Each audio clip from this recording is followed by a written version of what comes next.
नमस्कार मित्रों, आप सबका हार्दिक अभिनंदन, स्वागत।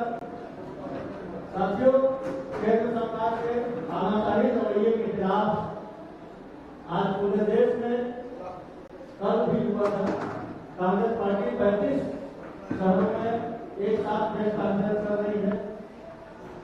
हमारे सौभाग्य का विषय है कि हमारी प्रभारी कुमारी सैलजा जी यहाँ प्रेस कॉन्फ्रेंस संबोधित करने आई है।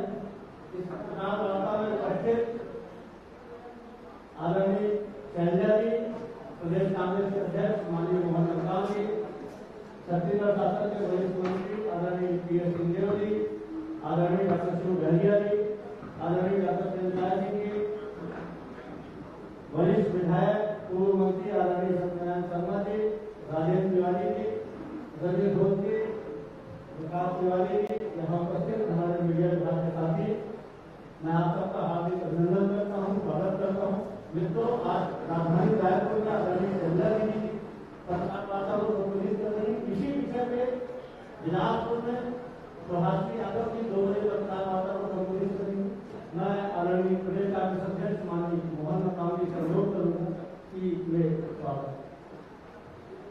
पत्रकार वार्ता में सभी पत्रकार साथियों का हार्दिक अभिनंदन करता हूँ, हार्दिक स्वागत करता हूँ। इस पत्रकार वार्ता में छत्तीसगढ़ प्रभारी आदरणीय कुमारी सेल्जा जी, मंत्रिमंडल के वरिष्ठ सदस्य आदरणीय पीएस सिंहदेव जी, आदरणीय डॉक्टर सिंह जी, आदरणीय डॉक्टर शिव गहरिया जी, आदरणीय वरिष्ठ विधायक पूर्व मंत्री सत्यनारायण शर्मा जी, राजेंद्र तिवारी जी, रवि घोष जी, संचार विभाग के प्रमुख शैलेश सुशीला सुब्राजी, विकास तिवारी जी और सुबोध हरिद्वार जी। देश का संविधान देश के हर नागरिकों को मौलिक अधिकार देता है।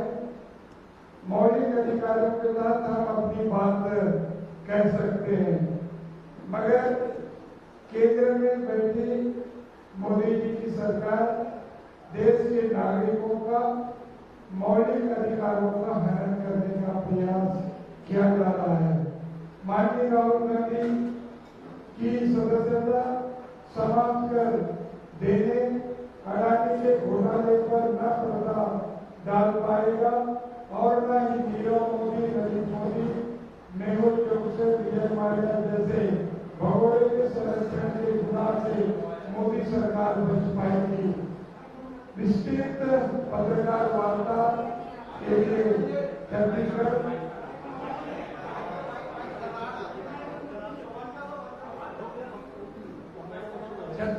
प्रभारी आदरणीय कुमारी सेल्जा जी विस्तार से पत्रकार वार्ता को संबोधित करेगी। मैं ससम्मान आदरणीय सेल्जा जी को मैं आमंत्रित करता हूँ। धन्यवाद राम जी। यहाँ पर उपस्थित हमारी कांग्रेस पार्टी के सभी सम्मानित साथीगण, सुखदेव जी, हिमंचल जी, डॉक्टर गहरिया जी, शुक्ला जी, सत्यनारायण शर्मा जी, रवि जी, रविंद्र जी और हमारे सभी पार्टी के साथीगण, मीडिया के आदरणीय डॉक्टर सिंह जी, आदरणीय डॉक्टर शिव गहरिया जी, आदरणीय वरिष्ठ विधायक पूर्व मंत्री सत्यनारायण शर्मा जी, राजेंद्र तिवारी जी, रवि घोष जी, संचार विभाग के प्रमुख शैलेश सुशीला सुब्राजी, विकास तिवारी जी और सुबोध हरिद्वार जी। देश का संविधान देश के हर नागरिकों को मौलिक अधिकार देता है। मौलिक अधिकारों के तहत हम अपनी बात कह सकते हैं, मगर केंद्र में बैठी मोदी जी की सरकार देश के नागरिकों का मौलिक अधिकारों का हनन करने का प्रयास किया जा रहा है। माननीय राहुल गांधी की सदस्यता समाप्त कर देने अडानी के घोटाले पर न पर्दा डाल पाएगा और न ही नीरव मोदी, नरेंद्र मोदी, मेहुल चोकसी, विजय माल्या जैसे भगोड़े के संरक्षण के गुनाह से मोदी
ಹಲೋ ಹಲೋ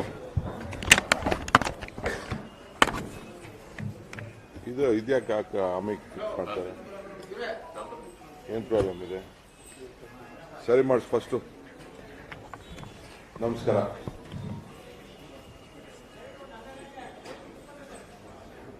ತಾವೆಲ್ಲ ಹೊಸದಾಗಿ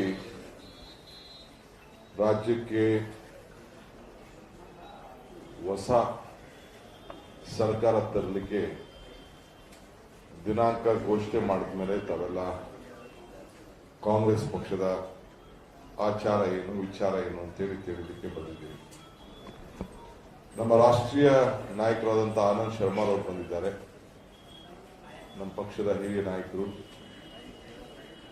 ನಮ್ಮ ಉಪಾಧ್ಯಕ್ಷರಾದಂಥ ಬಿ ಎಲ್ ಶಂಕರ್ ಅವರು ಇದ್ದಾರೆ, ಪ್ರಧಾನ ಕಾರ್ಯದರ್ಶಿಗಳಂತ ಮನ್ಸೂರ್ ಇದ್ದಾರೆ, ಮಾಜಿ ಮೇಯರ್ MS ಅವರು ನಮ್ಮ PR ರಮೇಶ್ ಇದ್ದಾರೆ, ನಮ್ಮ ಪ್ರಧಾನ ಕಾರ್ಯದರ್ಶಿ ಶೈಫುಲ್ಲಾ ಇದ್ದಾರೆ,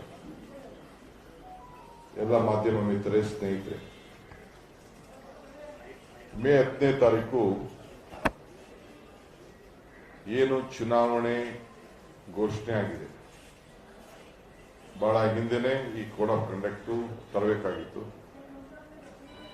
ಆದರೆ ಸರ್ಕಾರ, ಕೇಂದ್ರ ಸರ್ಕಾರ, ರಾಜ್ಯ ಸರ್ಕಾರ ಇಬ್ಬರೂ ಸೇರಿ ಎಷ್ಟೆಲ್ಲ ನಮ್ಮ ಅಧಿಕಾರವನ್ನು ದುರುಪಯೋಗ ಮಾಡಿಕೊಳ್ಳಿಕ್ಕೆ ಸಾಧ್ಯನೋ ಅಂತೇಳಿ ಪ್ರಯತ್ನ ಮಾಡಿ ಇವತ್ತು ಕೊನೆಗೂ ಎಲೆಕ್ಷನ್ ಕಮಿಷನ್ ಅವರು ಅವಕಾಶ ಮಾಡಿಕೊಟ್ಟು ಇವತ್ತು ಮಾಡಿದೆ.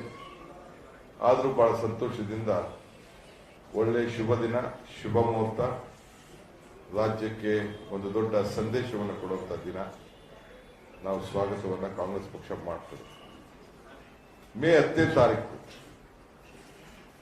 I am repeating again, May 10ನೇ ತಾರೀಕು ಬರೀ ಮತದಾನದ ದಿನ ಅಲ್ಲ, ಭ್ರಷ್ಟಾಚಾರವನ್ನ, ಭಾರಿ ಬ್ರಹ್ಮಾಂಡ ಭ್ರಷ್ಟಾಚಾರವನ್ನ ಬಡಿದು ಓಡಿಸುವಂತ ಪವಿತ್ರವಾದಂತ ದಿನ.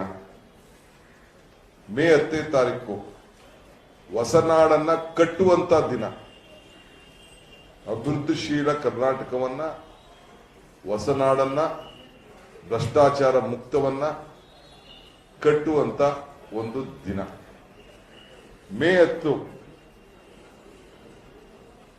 ನವ ಕರ್ನಾಟಕಕ್ಕೆ ಒಂದು ಹೊಸ ದಿಕ್ಕನ್ನೇ ಕೊಡುವಂತ ದಿನ.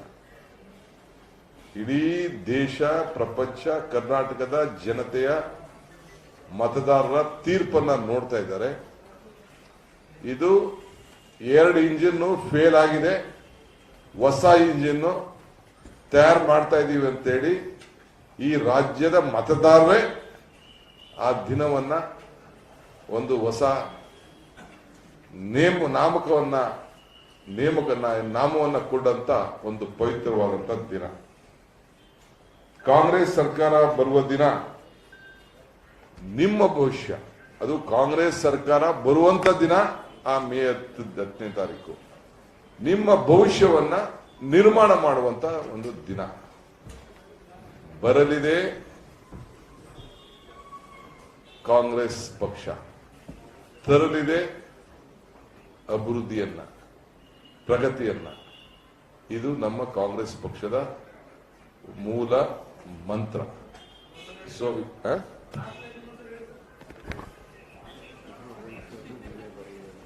ನಿಮ್ಮ ಭವಿಷ್ಯವನ್ನ ನೀವೇ ಬರೆಯುವಂತ ದಿನ.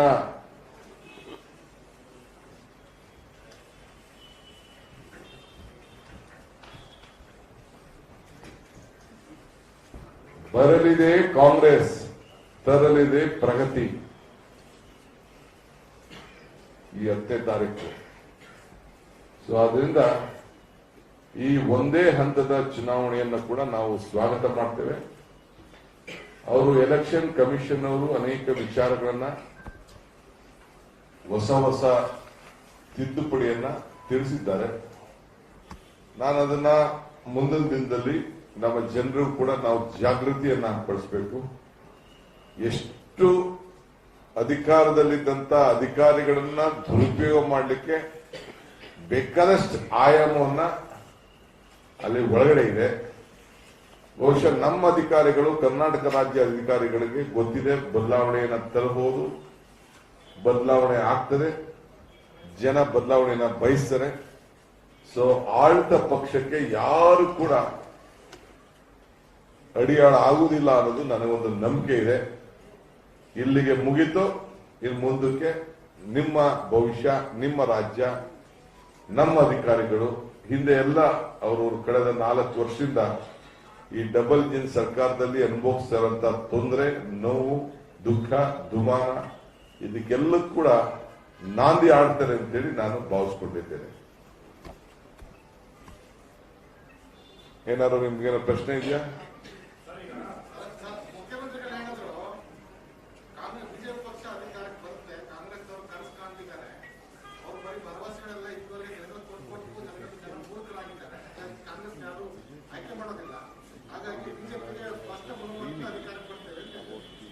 ಬಿಜೆಪಿ ಸ್ಪಷ್ಟ ಅಧಿಕಾರಕ್ಕೆ ಬಂದಿದ್ರೆ ಮೋದಿನ ಯಾಕಿಲ್ಲೇ ವಾರಕ್ಕೆ 2 ಸತಿ ಕರೆಸ್ತಾ ಇದ್ರು, ನಾಯಕರನ್ನ ಲೀಡರ್ಗಳನ್ನೆಲ್ಲ ಇಲ್ಲೇ ಮಲಗಿಸ್ತಾ ಇದ್ರು, ಏನೆಲ್ಲ ಇಲ್ಲೇ ಬೆಳಗ್ಗೆ ಸಾಯಂಕಾಲ ತಾಲೂಕು ಹೋಬಳಿ ಆಗಿ ತಿರುಗಿಸ್ತಾ ಇದ್ರು. ಡಬಲ್ ಇಂಜಿನ್ ಸರ್ಕಾರ ಜನಕ್ಕೆ ಕೆಲಸ ಮಾಡಿದ್ರಲ್ಲ,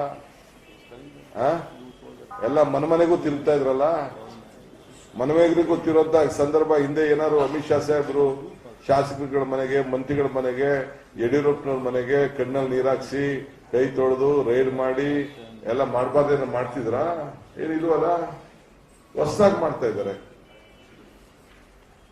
ಭಯ ನಿಮ್ ಕ್ಯಾಮ್ರಾನೇ ಕಾಣ್ತಾ ಇದೆ, ನಿಮ್ಮಲ್ಲಿರುವಂತ ಫೋಟೋಗಳೇ ಕಾಣ್ತಾ ಇದೆ.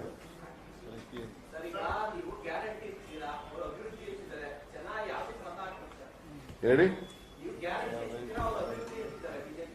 ಭ್ರಷ್ಟಾಚಾರದ ನಿರ್ಮೂಲನೆಗೆ, 40% ಕಮಿಷನ್ ನ ನಿರ್ಮೂಲನೆಗೆ, ಏನು ಜನ ನೋವನ್ನು ಅನುಭವಿಸ್ತಾ ಇದ್ದಾರೆ, ದಿನ ಪಿಕ್ ಪಾಕೆಟ್ ನಡೀತಾ ಇದೆ, ಆ ಪಿಕ್ ಪಾಕೆಟ್ ಅನ್ನ ನಿಲ್ಲಿಸಲಿಕ್ಕೆ ಮೇ 10ನೇ ತಾರೀಕು ಹೊಸ ದಿನ.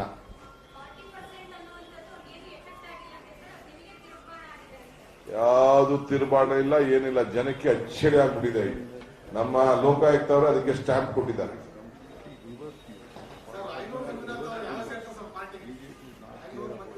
ಇನ್ನು ನಾನು ಅದನ್ನ ಘೋಷಣೆ ಮಾಡಿದಿಲ್ಲ. ಇವತ್ತು ಬರೀ ಎಲೆಕ್ಷನ್ ವಿಚಾರ ಘೋಷಣೆ ಮಾಡಕ್ ನಾನು ಬಂದಿದ್ದೀನಿ.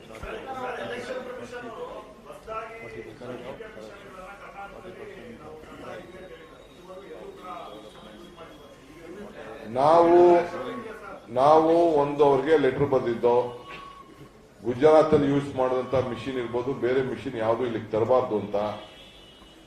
ಈಗ ನಮ್ಗೆ 4:15 ಗಂಟೆ ಕರೆದಿದ್ದಾರೆ. ಈ notification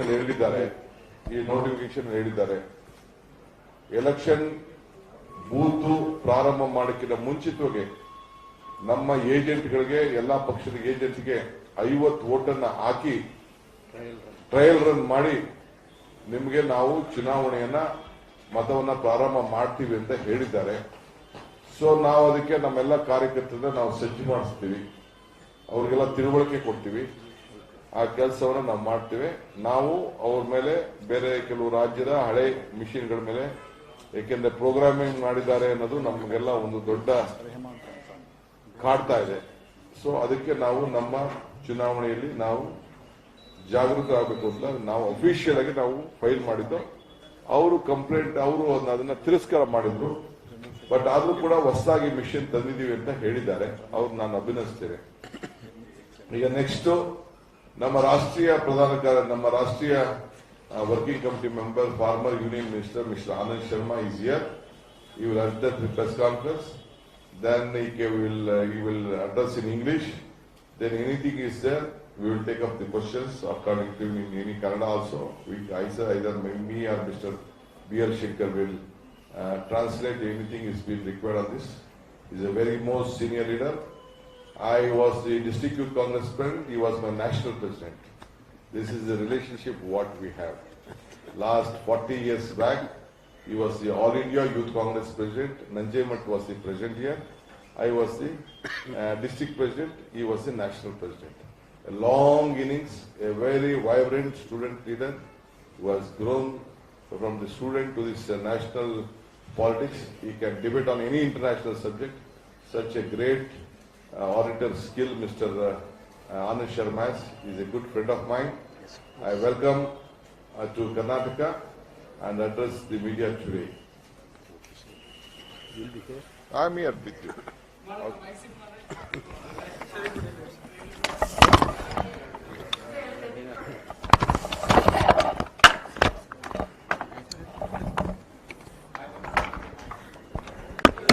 AC water, bro.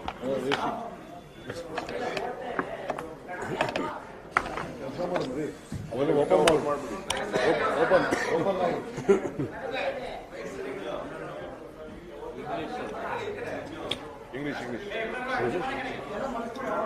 No Hindi. English. Hindi later, English. In between. Little bit. Okay. English. We put that down because there is too much of sun. No, leave it. Nothing. ಅದೊಂದು ಮಾತ್ರ He can pick this one up. ಅದೊಂದು ಮಾತ್ರ ನೋಡ ಪಕ್ಕದ open ಮಾಡಿಸ್ಬಿಡು That one he can move on. ಪಕ್ಕದ ಬೇಕಾರಪ್ಪ Okay. That's it. Namaskar. The President of Karnataka PCC, a dynamic leader who has also come through the same movement to which he was referring to, the student and youth movement, D.K. Kumari, our old colleague in the party, Shankar, Ramesh, former mayor of Bengaluru, Mansoor Khan, Nasir Ahmed and Ramesh Babu. Am I right? I recognize. And friends from the media. Our President of the PCC has already briefed you on what is the main issue today for Karnataka and where the country is also looking forward to, the return of the Congress. I have come here in your midst to speak about two important national matters. One is the siege of Indian democracy, the parliamentary democracy. It's not only it is under threat, there is a siege of parliamentary democracy. Never before in the history of this country, since the parliament was established and first elections in 1952, that the opposition has been completely denied its voice. And it's the ruling party, it's not only in India but nowhere in the world, that the ruling party is derailing the budget session of Parliament, not allowing any discussion. And therefore, the message is clear. They are rattled, they are scared. That if there is a debate on issues that have been raised by Rahul Gandhi or by the Congress party, the BJP will have many questions to answer.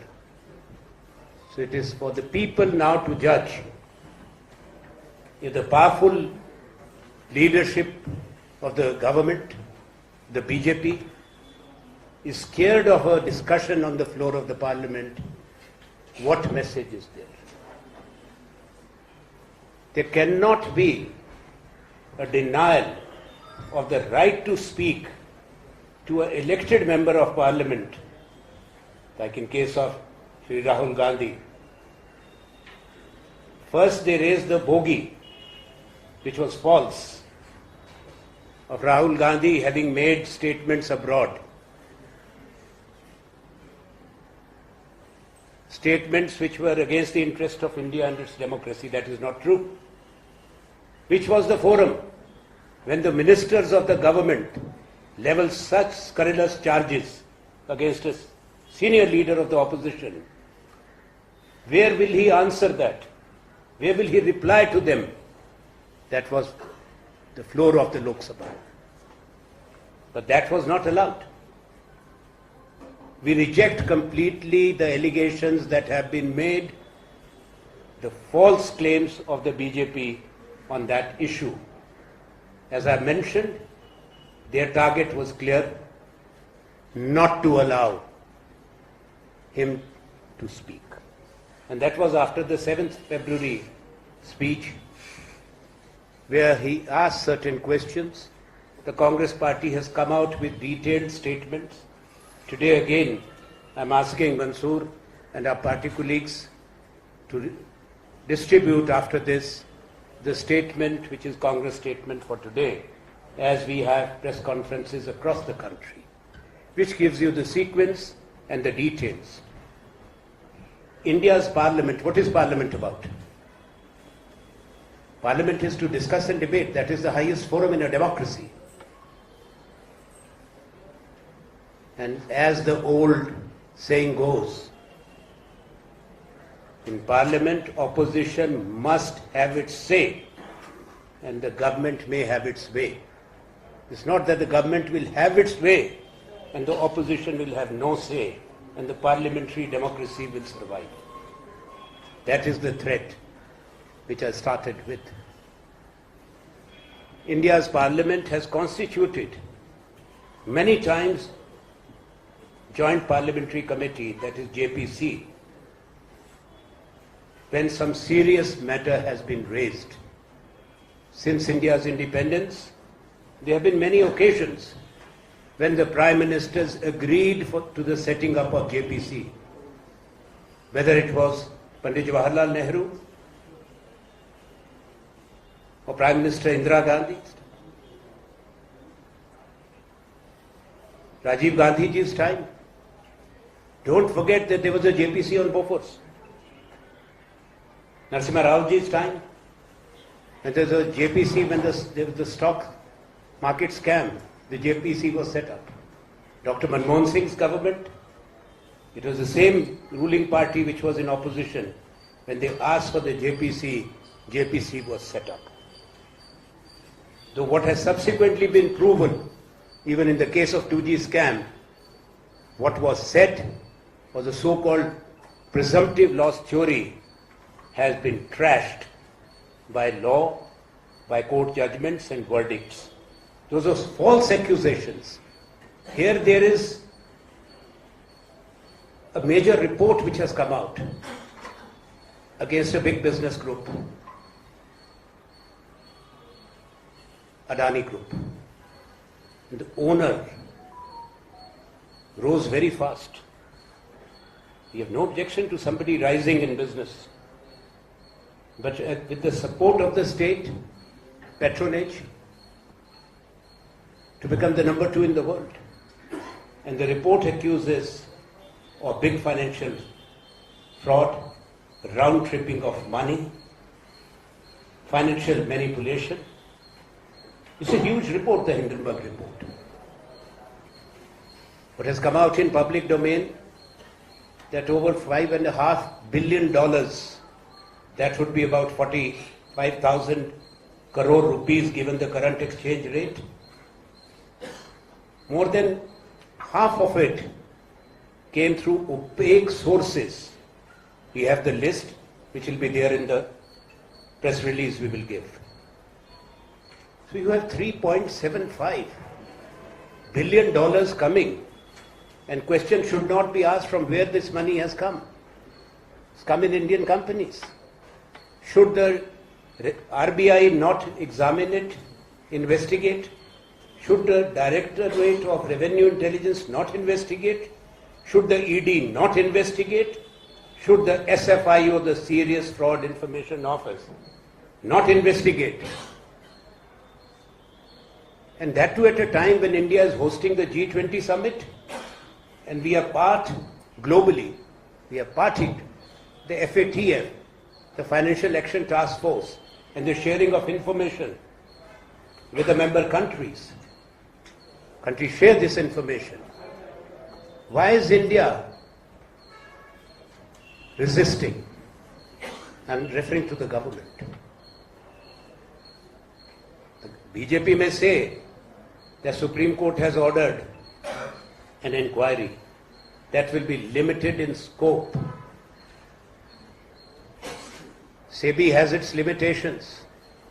Other agencies have limitations because they do not have the power or the mandate under the Constitution to demand government files, to demand those documents which cannot be made available to any government organization. Only the JPC, which has the constitutional right and mandate to ask for any document, any file, any decision, including the sanction of loans by the Reserve Bank of India or the State Bank of India, or the decisions on investments where people's money is involved. SBI, whose money is in the State Bank of India? Yours and mine, people of India. LIC, common Indian citizens' money, LIC policy holders, which you invest in one company. And now the latest is the employees' provident fund money. Should the questions not be asked? It's better, never late, instead of stalling the parliament, if the government accepts the demand for JPC. Other issue is about Rahul Gandhi's membership of the Lok Sabha, the manner of disqualification is not what it appears to be, that under law something has happened and immediately the disqualification takes place. First, it has never happened before. The charge is of a speech made on March 13 in 2019 in Kolar in Karnataka. And a complaint is filed by this complainant, a BJP MLA from Gujarat, Purnesh Modi, on 16th of March. Nothing happens because there was no basis, no ground, no prima facie case. It is settled law, and that's my challenge to the BJP, that if there is any reference made to unidentified and indeterminate community, no charge of criminal defamation can ever be levied. I am repeating the word, unidentifiable and indeterminate community. Then nobody can claim the cause of grievance to file for criminal defamation. But this happened. Mature democracies do not accept defamation as a crime. There is a global movement now that it will shut out the political narrative, criticism of the authoritarian governments, if these charges are levied against important leaders of opposition, or for that matter, those who are critical of the state. But what happened? This very complainant, who is not aggrieved, let me also explain to you.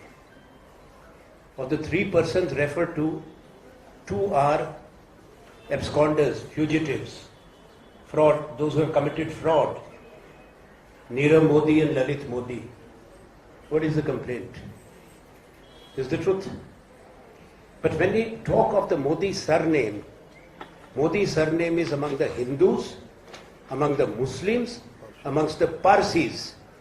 Even in Gujarat, if you read, the 104 castes are there, the list is is Muslim Ganchi, Hindu Ganchi, Ganchi Modi, Modwa Samaj, they are Baniyas, even in they are Vaishnavas, they are Jains. Here Linga is Kannada. Yes, now D.K. Shivkumarji says they are Lingaites there. And yes, it's all over India. They are spread. That's why, they are Brahmins too. In Bihar, if you look at the 124 caste list, they are referred to as Guptas or Baniyas. In Haryana, they belong to the Agarwala community, the Agarwals. In UP, the same. So what did Rahul Gandhi do? This is, Karnataka is having elections. Suddenly he has insulted OBC. Which OBCs did he insult? We reject that charge completely. Allow the parliament to function, allow our leaders to speak, we will expose. But what this very complainant did? Last year, in February, he himself goes to the High Court and asks for a stay of the trial in this case. Important. After 7th February speech in Lok Sabha this year, the same complainant goes to the High Court to vacate the stay for the trial to resume, and the trial starts. On the 17th of February, this motion is moved. 27th February, the hearing starts.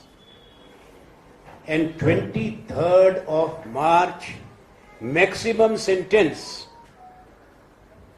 under 499 and 500 of the IPC, maximum punishment, 2 years plus fine, is imposed on Rahul Gandhi.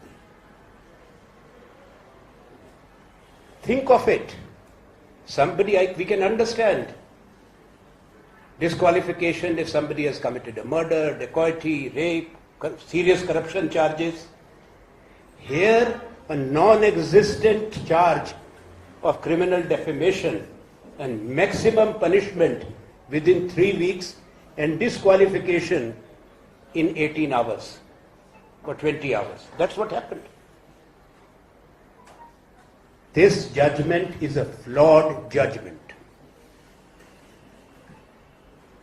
We respect the law and the Indian judicial processes. I have no doubt, no hesitation as a student of law to tell you that this judgment will be trashed and reversed. It's important for the country and India's democracy that the higher judiciary acts and reverses this. There is nothing called automatic disqualification even under law. Even if those who have read the Representation of People Act, Section 8, and 8, 1, 2, and 3, and 4, which deal with it. Under 8.2 and 8.3, the details are given for what you can be disqualified, what is taken as an offence of defamation or an offence under the Representation of People Act. So it was under 8.1e, there's A, B, C, D, E, that this charge was levied, criminal defamation. Under 8.3, it is disqualification.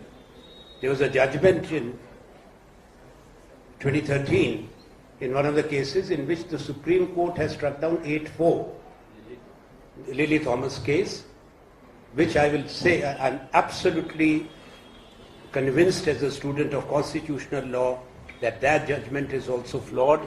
So Supreme Court will have to revisit that judgment. Because somebody accused of serious offences has a right to appeal. That's a fundamental right of any citizen. But here, before the appeal can be filed, disqualification takes place.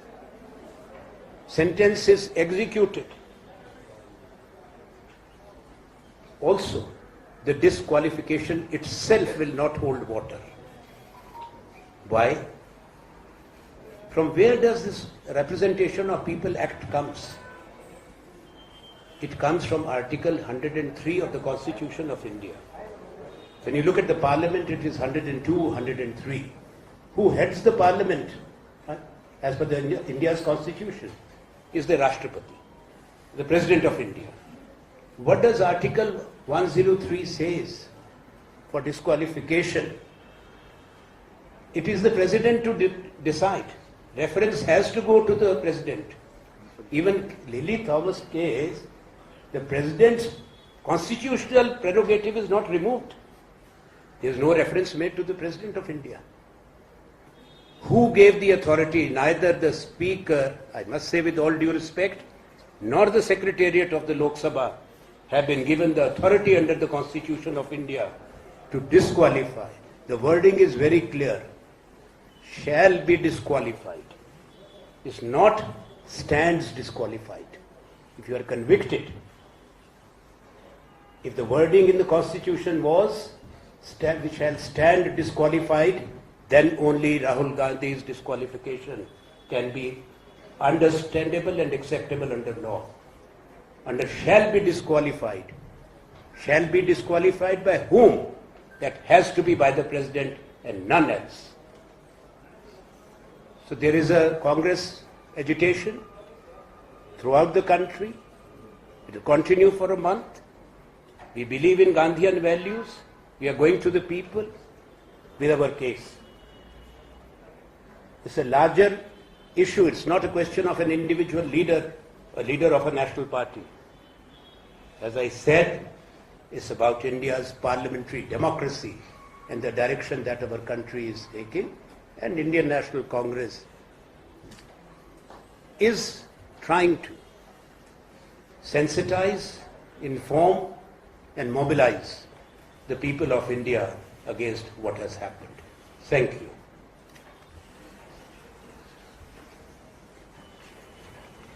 ಏನು ಇವತ್ತು ಆನಂದ್ ಶರ್ಮಾರವರು ರಾಹುಲ್ ಗಾಂಧಿಯವರ ಏನು ಅವರು ಸದಸ್ಯತ್ವನ ಬಂದ್ ಮಾಡಿದ್ದಾರೆ. ಏನು ಕೋಲಾರ ಭಾಷಣದಿಂದ ಪ್ರಾರಂಭ ಆಗಿದೆ ಅಂತ ಹೇಳಿ ಅವರು ಹೇಳಿದ್ದಾರೆ. ಮೇ 5ನೇ ತಾರೀಕು ಇದೇ ವಿಚಾರವಾಗಿ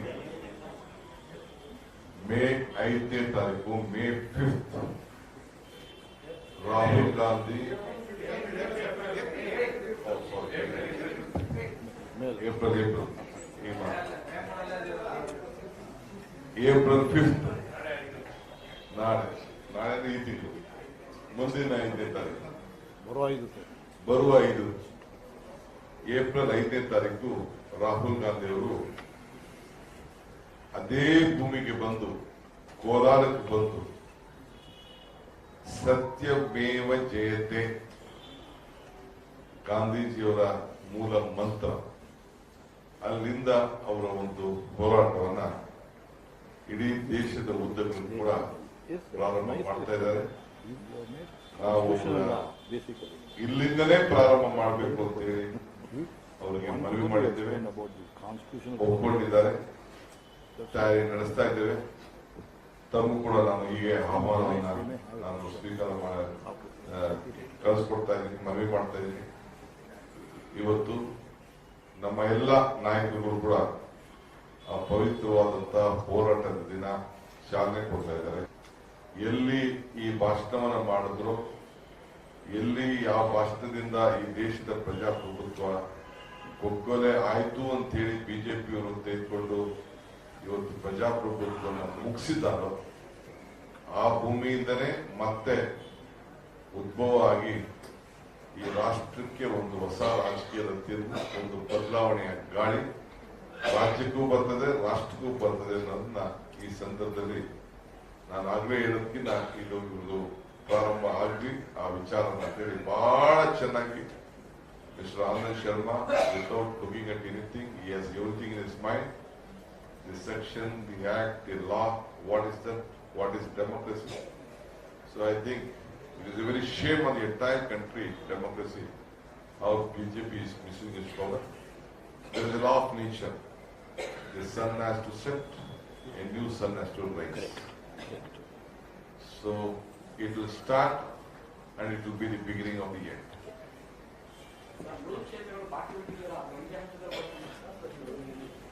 ಏನಾದ್ರು ನಮ್ಮ Anand Sharma, if you have any questions to ask in Kannada, English, you are most welcome. Some details about the rally that is going to start here. Some details about. No, that is rally. I am there to answer on the rallies. On 5th of April, Rahul Gandhi will be addressing. I am sure Mr. Mallikarjun Kharge also will be coming to that, my ACC president, and all important national leaders also will be participating in that. We are starting Satyameva Jayate. Yes, Satyagraha. Right. Rahul Gandhi Rahul Gandhi ಅವರು ತೆಗೆದುಕೊಂಡಂತಹ ನಿರ್ಧಾರ ಕಾರಣ ಇಲ್ಲ ಅವರು ಸುತ್ತಲೂ ಇರುವಂತಹ ಆ team ಮಾಡಬೇಕಾದ ಎಡವಟ್ಟಿನ ಕಾರಣ ಏನು ರಾಹುಲ್ ಗಾಂಧಿ ಅವರು ತಂದ ಸಂದಿಗ್ಧ ಕೊಡೋಕೆ ರಾಹುಲ್ ಗಾಂಧಿ ಕಾರಣ ಇಲ್ಲ ಅವರು ಸುತ್ತಲೂ ಇರುವಂತಹ ಆ ಯಾವ ಥಿಂಕ್ ಟ್ಯಾಂಕು ಇಲ್ಲ ಬಿಜೆಪಿ ಅವರ ಬಿಜೆಪಿ ಅವರಿಗಿರುವಂತ ಪಾಪ್ಯುಲಾರಿಟಿ ಭಾರತ್ ಜೋಡೋ ಯಾತ್ರೆ ಮಾಡಿ ಇಡೀ ದೇಶ ಗಮನವನ್ನು ಸೆಳೆದು ನಿಮ್ಮಂತವರೆಲ್ಲ ಹೃದಯವನ್ನ ಗೆದ್ದಕ್ಕೆ ಅವರಿಗೆ ಈ ಸಂದರ್ಭ ಬಂದಿದೆ. ಸಿದ್ದರಾಮಯ್ಯ ಅವರು ಕೊನೆಯ ಚುನಾವಣೆ ಅಂತ ಘೋಷಣೆ ಮಾಡಿದ್ದಾರೆ ಸರ್. ಅವರ ಸ್ವಂತ ಅಭಿಪ್ರಾಯನ ನಾನ್ಯಾಕೆ ಬದಲಾವಣೆ ಮಾಡಲಿ? ನೋಡಪ್ಪ, ನೀವುಂಟು ಅವರುಂಟು, ನಮ್ಮ ತೀರ್ಮಾನ.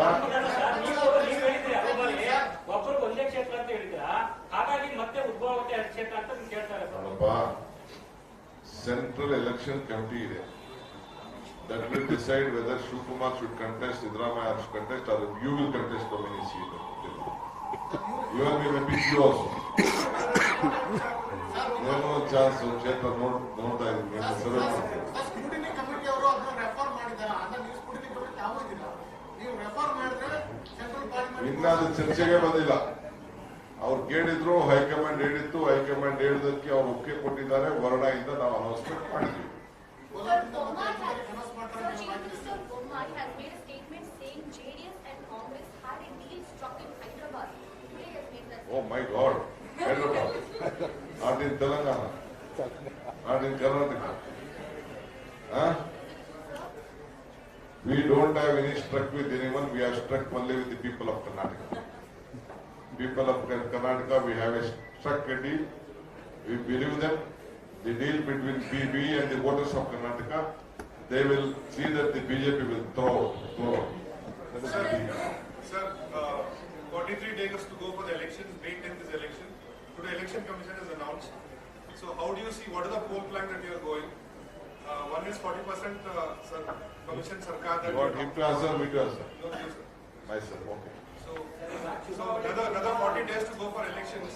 How do you see the Karnataka elections? What are the main issues these elections? I've been telling this 40 days. It is a very important day. It is day to make, it is a morta to have a new Karnataka day, for a better Karnataka day, for a progressive Karnataka day. It is a day which will root out corruption in Karnataka. May 10th, it is not only a voting day, it is a day which will root out the corruption. It is a day which will have a new Karnataka, a global Karnataka, a better Karnataka. Branded Karnataka.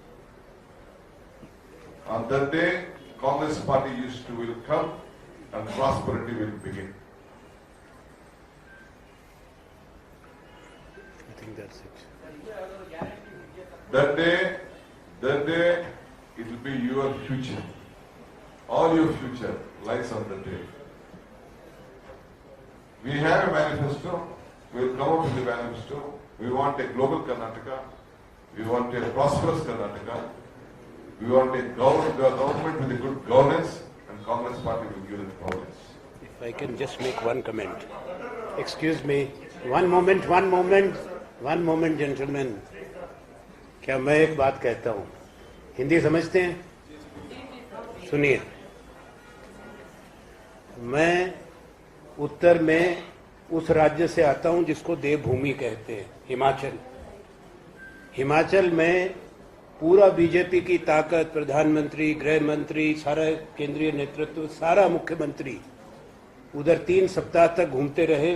सारा साधन प्रचंड प्रचार तंत्र, और हमने BJP को हराया है. हमने हराया, कांग्रेस ने. देवभूमि से जो संदेश है वो कर्नाटक में भी गूंजेगा, जैसा शिव कुमार जी ने कहा. यहाँ पे भी वही होने लगा.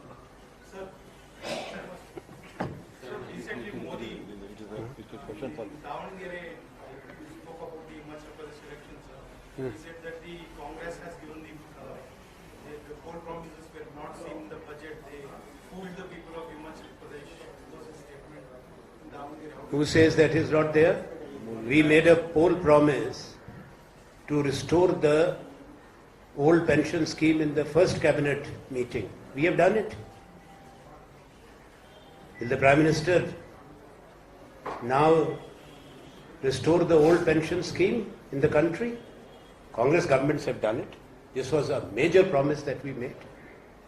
We have made a promise of giving 1,500 rupees to the women. The first allocations have been made in the budget, the Himachal budget. We had made a promise to fill up the vacancies in the government jobs to be filled up. The provisions have been made and the recruitment is going to start soon. So how? The promises are not, you don't recruit 2 lakh people in 2 days. There's a process, legal process to be followed. Let me tell you one thing. The BJP, Honorable Prime Minister, they talk of the common man. We have made the son of the soil and somebody who comes from the commonest of the common families as the Chief Minister who has become. His humble beginning, how he started, how he even sold milk, because I know him, to finance his studies, to work on daily wages to finance his studies, to emerge as a dynamic student leader and youth leader. He was our PCC chief. Now he is the Chief Minister of the state.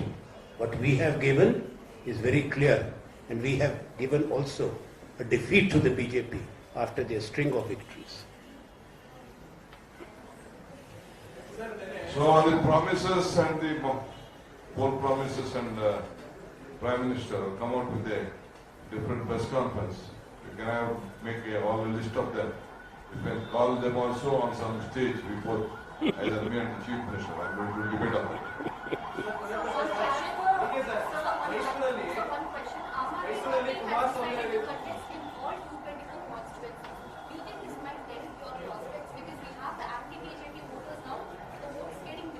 I don't know about Aam Aadmi Party. I wish them all the best.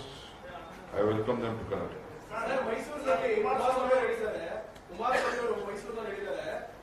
BJP ಮತ್ತು ಕಾಂಗ್ರೆಸ್ ಪಕ್ಷದ ಕೆಲ ನಾಯಕರು ಸಂಪರ್ಕದಲ್ಲಿದ್ದಾರೆ ವರಿಷ್ಠರು ಹೀಗೆ ಬಹಳ ಸಂತೋಷ ಎಲ್ಲ ಬಹಿರಂಗ ಮಾಡು ಅಂತ ಹೇಳಿ We'll discuss later. Thank you. In Himanchal, the Aam Aadmi Party contested all 68, they lost all. Deposits in all. Where is that?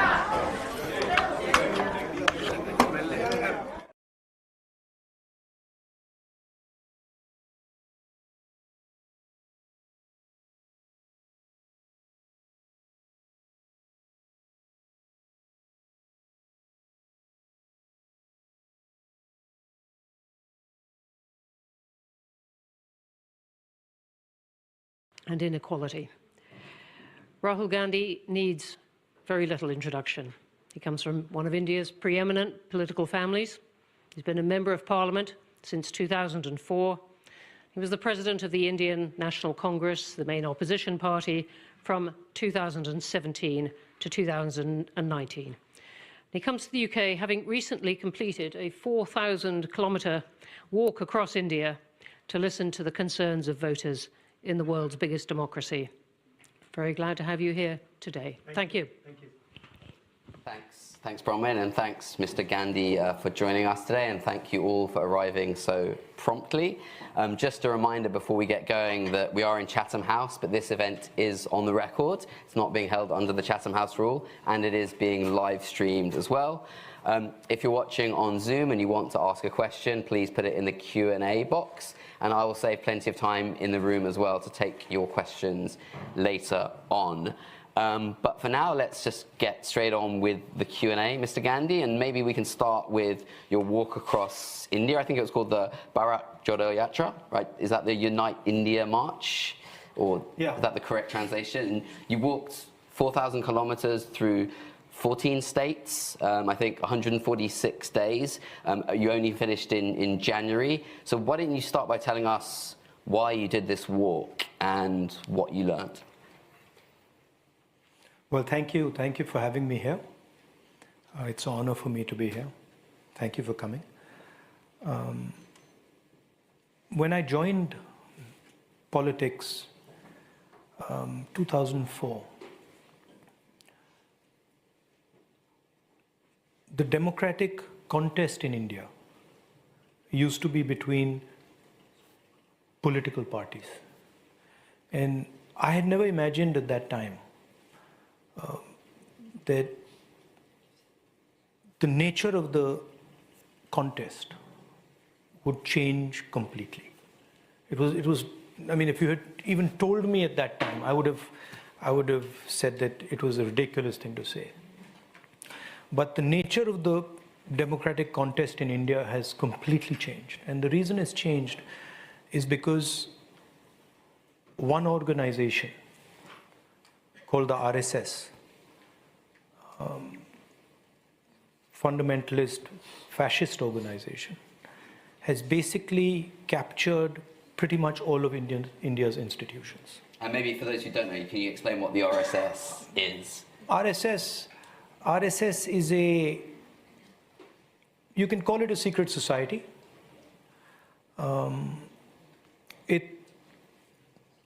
It's built along the lines of the Muslim Brotherhood.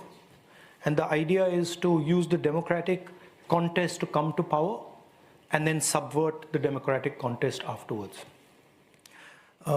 And it shocked me at how successful they've been at capturing the different institutions of our country. The press, the judiciary, parliament, election commission, all the institutions are under pressure, under threat, and controlled in one way or the other. So the conversation, the voice that was free-flowing, the debates, those have all stopped. Some of the biggest decisions taken, demonetization, which is demonetization of the Indian currency. We were not allowed to debate in Parliament, right? The farmers' bills, where large numbers of farmers were out in the street, we were not allowed a conversation in Parliament. The GST, we were not allowed. When Chinese troops entered our territory, we were not allowed to have a conversation in Parliament. So that stifling made us ask ourselves a fundamental question. How do we communicate with the people of India when the media is biased, when the institutions are captured? And the answer we came up with in the Congress Party was this walk across the country, which has a tradition. The word is yatra, it's journey. But it's not simply a journey.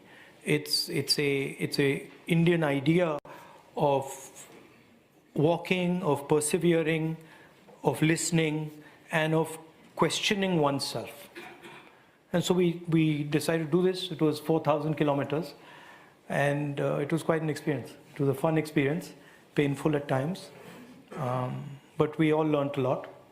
And it placed on the table a different narrative of India, right? Not an angry, aggressive, violent narrative, which is currently deployed by the BJP, but a peace-loving, almost Gandhian, non-violent, open, accepting narrative. And I think that was the biggest success of the Yatra, that it clearly placed on the table a different vision of the country. And what did you learn while you were sort of traversing, the many diverse states of India, mobbed by people at different stages along the way? We learned many, many things. Well, the first thing I learned was that listening, especially listening to people, large numbers of people, is something very powerful. And I realized that as a politician, before my walk, I was not actually listening properly, right?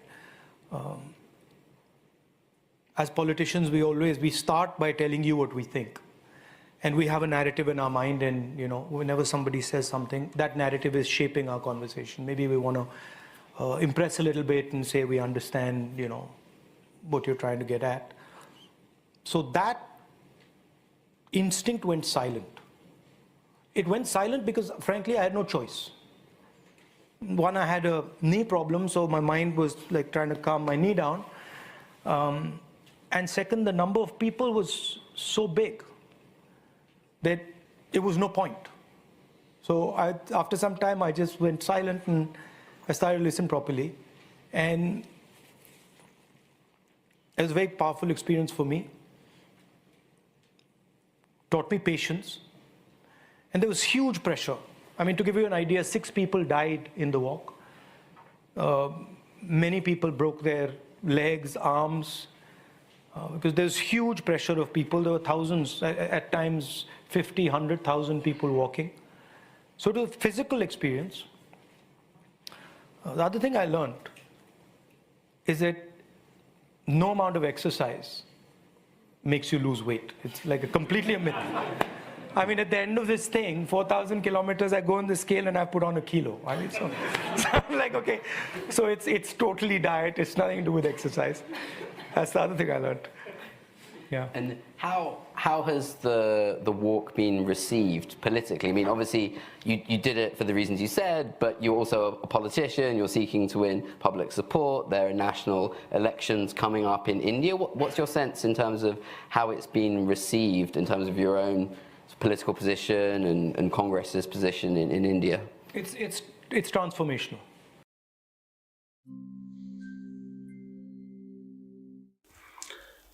Can you please confirm the name of the course that you're applying for? The name of the course that I'm applying for is MBA with placement year, which is Master of Business Administration with a placement year. What is the duration of the course that you're applying for? The duration of the course is 24 months or 2 years. Can you please say why are you applying for this course and how will this course benefit you? Sure, I can explain that. Firstly, this course MBA with placement year is relevant to my previous education. That is Bachelor's in Commerce. I have already studied the subjects, some of the subjects that are of this course in the previous degree. Secondly, by taking this course, I will definitely improve my subject knowledge, skills that matter to the real world. And thirdly, the course has industry relevant subjects, modules, and it actually taught by highly qualified faculty members at ABC University. Also, I feel the modules like management and organization, financial management, management research methods, personal and professional development are very interesting and they attracted me to choose this course. Coming to the module, management and organization, this module helped me understand the process of organizing, planning, leading and controlling resources within a company with the overall aim of achieving its objectives. And the other interesting module is financial management, in which I will study how to apply general management principles to financial resources of the enterprise. Also, the other exciting module is management research methods, which is all about designing and conducting research in management and related areas.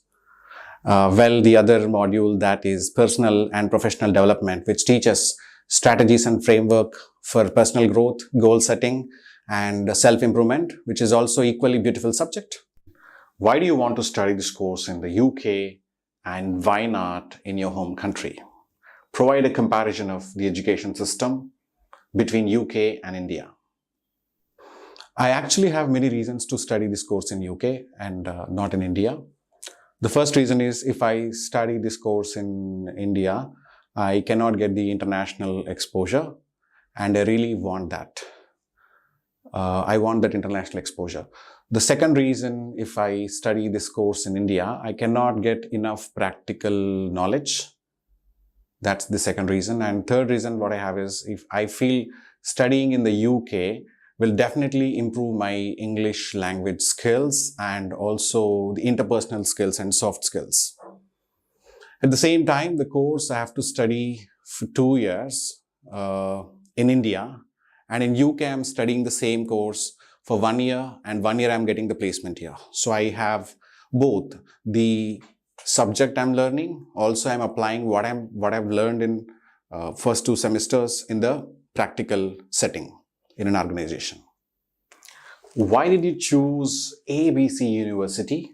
What are your reasons to choose ABC University? Can you give me specific answers? I again have many strong reasons to study in ABC University. One of the reason number 1 is the university has very good infrastructure, teachers and other facilities like big library, labs, sports facilities, many clubs, and I saw many videos and I read the reviews about the university and they're all great. And reason number 2 is it is located in London, which is a beautiful place, happening place. I saw a lot of videos about this place and they're very, very exciting, very happening thing, as I already mentioned. That is something, my second reason. And I have another reason to study at this university. This university is reputed and it is ranked 800 to 1000 in the world rankings by QS World Rankings.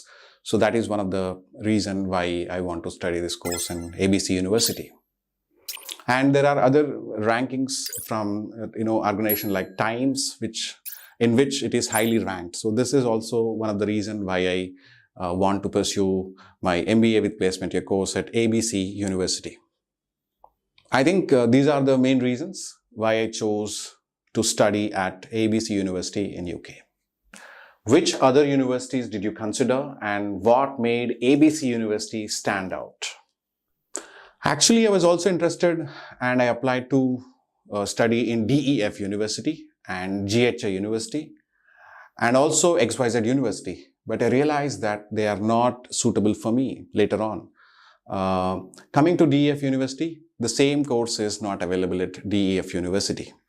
Coming to GHI University, the course is same, but the tuition fees is a bit higher. It's at least 3,000 to 4,000 pounds expensive, higher side when compared to this course.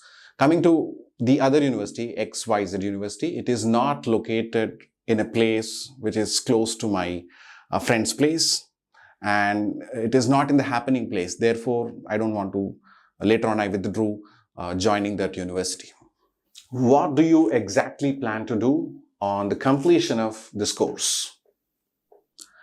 Actually, after finishing the course, I want to come back to India because I am very much attached to my parents and my family members and I cannot miss them for so many years.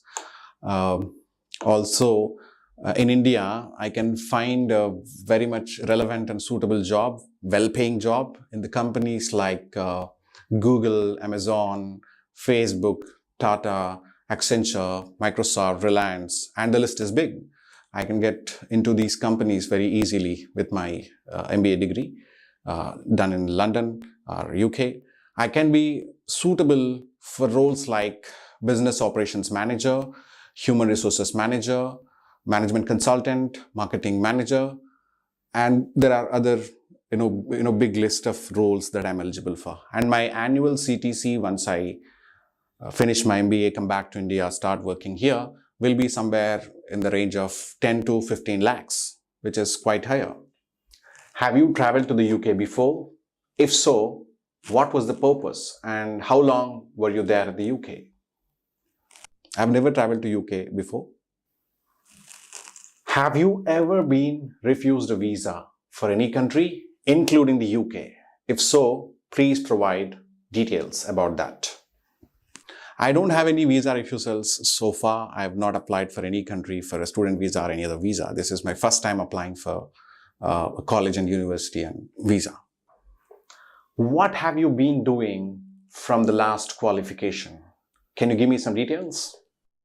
I finished my bachelor's in the year 2022, which is last year. I finished it in the month of June, July. And by the time I received the certificates, the credentials, it was already October, November. So from then I've been doing research on which are the good colleges in UK and other countries. Yeah. So I'm not working in this gap. Yeah.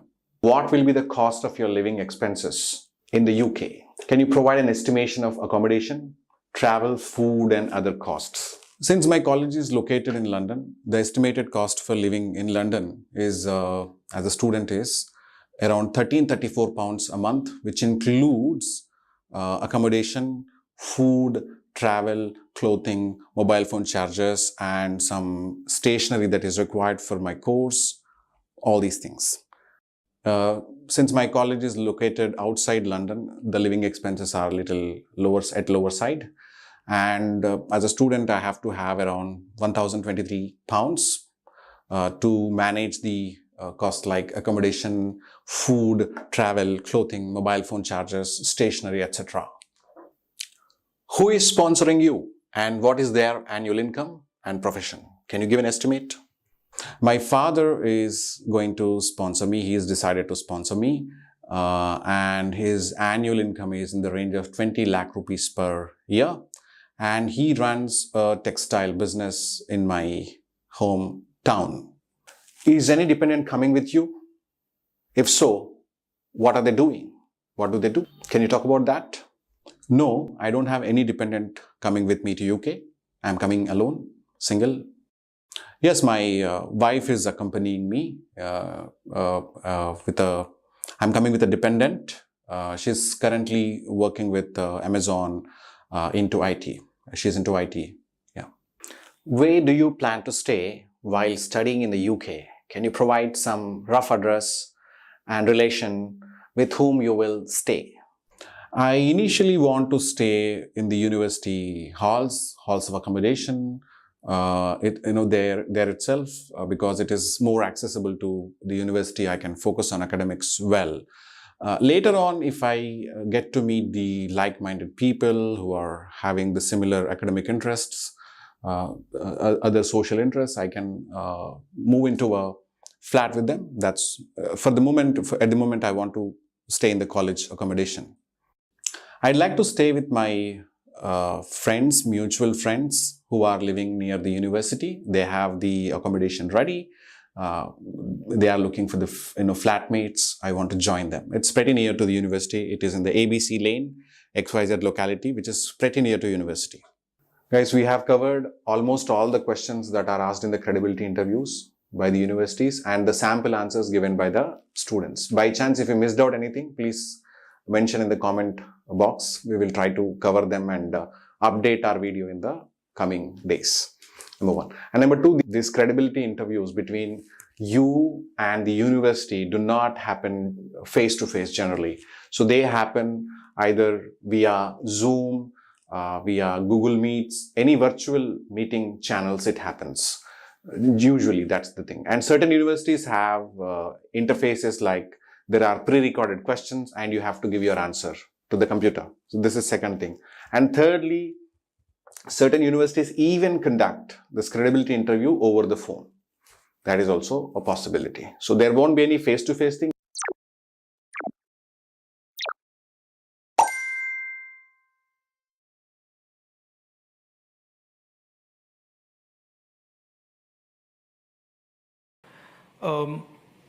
It's transformational, certainly for the party, because it gave tremendous energy to our party workers, but it was also transformational for a lot of the people who are coming. And the powerful thing about it was the physical contact and the scale of the physical contact.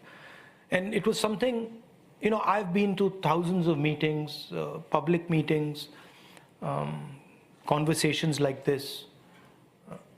It's a completely different thing, because when you're walking, and you're walking with, say, a farmer, or you're walking with a young woman, there's a struggle going on. Particularly if you're walking 25, 30 kilometers a day, there's a struggle going on, and you sort of are jointly going through that thing, right? So it's a completely different conversation that happens. The other thing I did, which I think helped a lot, was right in the beginning, I got the guys I work with and I said, look, what is my responsibility here? What is mine and your responsibility here? We are walking 4,000 kilometers, and that's all fine. But what is it that we will not accept in this walk? And I told them that, look, what I want, and there was a rope there. So I don't know if you saw, did you see the video? You didn't see the video? Yeah, I've seen it. Yeah, so there's a rope there, and there's quite a lot of security around the rope.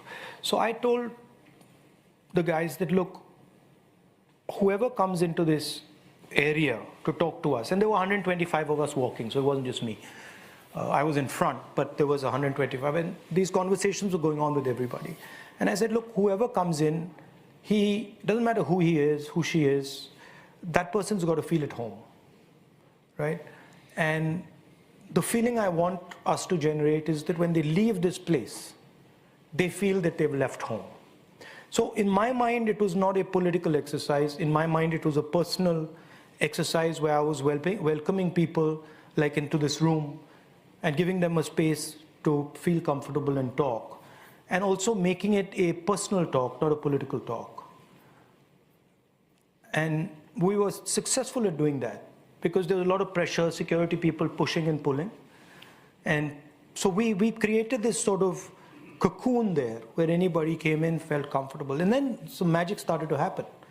Because the moment they started to see this, that there's this connection in the 21st century where, you know, we're not going through the WhatsApp or we're not going through Facebook and all that. And there's this gentleman who's come here and these people who've come here and they're talking to us.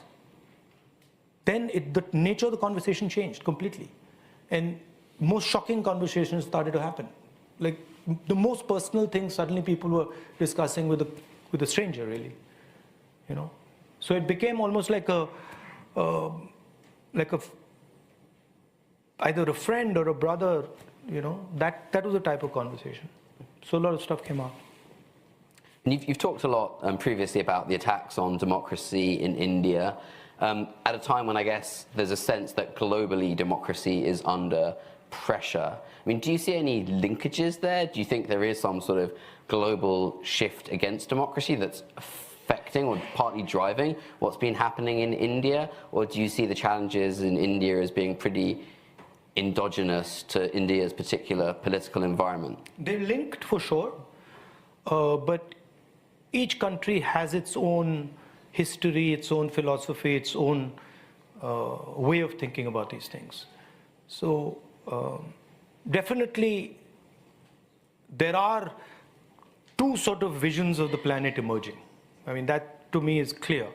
There's a sort of free, democratic, open space idea, and then there's a sort of more controlled, coercive idea, and that is visible. There are some nuances to it in India, right? First of all, it's not a battle between political parties anymore. It's a battle between two old ideas of India and philosophical ideas of India, which are diametrically opposed, different. And the BJP represents one and we represent the other. In India also there's the matter of caste, right, which doesn't exist, for example, in England or the United States. It's a very particular aspect of society. So it plays out differently, but it's sort of informed by what's going on in the rest of the world. And I mean, obviously, you know, you're a politician. You've pinned a lot of the blame for what's happening on BJP and Narendra Modi's government. But are there bottom-up drivers, do you think, in India as well? I don't. It's not that I pin the blame on them. It's that I feel they operationalize it, right? So they are the mechanism through which it's happening. But I said in my Cambridge talk that I think the problem. Well, when we walked, we heard basically three things. Well, four things. Unemployment, price rise, inequality, and violence against women. Those are the broad themes that came out. But the real problem is the unemployment problem, right? And that's generating a lot of anger and a lot of fear. And I think the unemployment problem is happening because earlier, if you look at the 50s, 60s, 70s, 80s, there was a concept of production in the democratic environment, right? Countries like Britain, countries like India, America, they produce things, and there was manufacturing, there was production going on. And then for whatever reason, that was parceled out to China, right? And today we live in a world where there is a production model in the coercive environment, but there is no production model in the democratic environment. So the result is that it becomes very difficult for democratic countries to give their youngsters employment. I don't believe that a country like India can employ all its people with services. I just don't believe it. It doesn't work, right? It doesn't have the connectivity, it doesn't have the structure that can deliver you those jobs. So to me, the question is, can a democratic production model be rebuilt, and what does it look like, right? And I think that's at the center of what is creating the problem. And the problem is manifesting in different places differently. In India, it's manifesting along caste lines, along religious lines. I think we might come back to that economic question later if we have time on economic models. But obviously, the BJP would say to you that you're looking for excuses for why Congress hasn't been able to cut through. So you blame the playing field being unfair. And I guess there's certainly a point there that Congress and its coalition partners have struggled to cut through, given what you're saying about the scale of the problems that people are facing. So why do you think that's been, that you've struggled on the national stage to get that cut through? And how do you think you might be able to change that, leading up to the next national elections? First of all, to put it in perspective, right? If you look at the time from independence to now, the Congress party has been in power for majority of the time, right? So it's not that the BJP has been in power. Before the BJP was in power for 10 years, we were in power for 10 years, right? And so it's not, I mean, the BJP likes to believe that they've come to power in India and they're going to be in power eternally, that's not the case, right? But there is a set of changes that are taking place in India, and the Congress party and the UPA in its time were caught by those changes, right? The biggest change is that India is moving from a rural country to an urban country, right? And that changes the nature of the political discourse. That changes the nature of the structure. And we were focusing a lot on the rural space, and we missed the ball in the beginning on the urban space. And that's a fact, right? So those things are there. But to say that now the BJP is in power and the Congress is gone, I mean that's actually a ridiculous idea. And as far as the coercion, the violence that is concerned, it's not the Congress that's saying it. Congress is saying it, but you just got to travel in India and see it. I mean, you can see what's being done to the Dalit community, or you can see what's being done to the tribal community. You can see what's being done to the minorities. It's not that the Congress is saying it and objectively it's not being seen. There are articles all across in the foreign press all the time that there is a serious problem with Indian democracy, right? It's also the way the BJP responds, right? It's not interested in a conversation. They've decided that they know what's going on. Nobody else in the country understands what's going on. And that's it. And this is visible. I mean, you can ask any opposition party. You can see, for example, how the agencies are used. You can ask any opposition leader about how the agencies are used. My phone had Pegasus on it. That simply was not happening when we were in power. So there are things that are very obvious and are apparent to everybody. And when we go beyond kind of the next election or the election after that and think a bit bigger about India's future. I think you described India really nicely as sort of ongoing negotiation between different states and peoples. And obviously the intercommunal tensions are not a new phenomenon in India, but how does India move beyond that to a kind of a better, more peaceful, smoother kind of negotiation in the next decades?